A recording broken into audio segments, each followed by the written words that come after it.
நண்பர்களே எல்லாம் எப்படி இருக்கிறீங்க? எல்லாருமே ரொம்ப சந்தோஷமாக ஆரோக்கியமாக இருக்கிறீங்க அப்படின்னு சொல்லிட்டு நான் நம்புகிறேன். நம்முடைய தமிழ் சஃபாரி சேனல் மூலமாக நம்ம பல நாடுகளுக்கு ட்ராவல் பண்ணியிருக்கிறோம். உங்களுடைய சப்போர்ட் வந்து எனக்கு ரொம்பவே யூஸ்ஃபுல்லாக இருந்துச்சுங்க.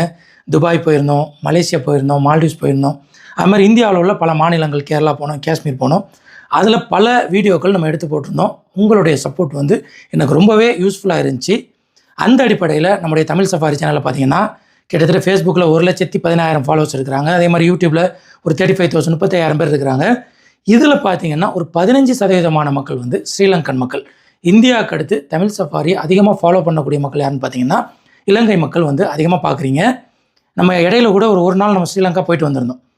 அப்போ நிறைய மக்கள் எங்கள் நாட்டில் நிறைய வீடியோஸ் எடுக்கிறதுக்கு நிறைய இடங்கள் இருக்குது, நிறைய வரலாற்று சிறப்புமிக்க இடங்கள்லாம் இருக்குது, நீங்கள் எங்கள் நாட்டுக்கு எப்போ வருவீங்க அப்படின்னு சொல்லி கேட்டிருந்தீங்க. இறைவன் நான்னா இன்னும் ஒரு சில தினங்களில் நம்ம ஸ்ரீலங்கா வர இருக்கிறோம். ஸோ ஸ்ரீலங்கா மக்கள் இந்த வீடியோ நிறைய பார்ப்பீங்க.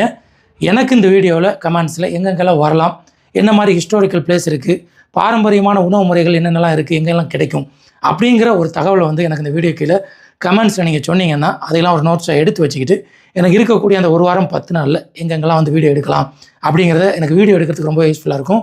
ஸோ இலங்கை மக்கள், இதை பார்க்கக்கூடிய இலங்கை மக்கள் எந்தெந்த இடத்துலலாம் இலங்கையில் வீடியோ எடுக்கலாம் அப்படிங்கிறத சஜஸ்ட் பண்ணுங்கள். யாரெல்லாம் இலங்கையிலேருந்து நம்முடைய சேனலை பார்க்குறீங்க அப்படிங்கிறதையும் முடிஞ்சால் கமெண்ட்ஸில் சொல்லுங்கள். கண்டிப்பாக இறைவன் நான்னா நம்ம இலங்கையில் சந்திக்கலாம்.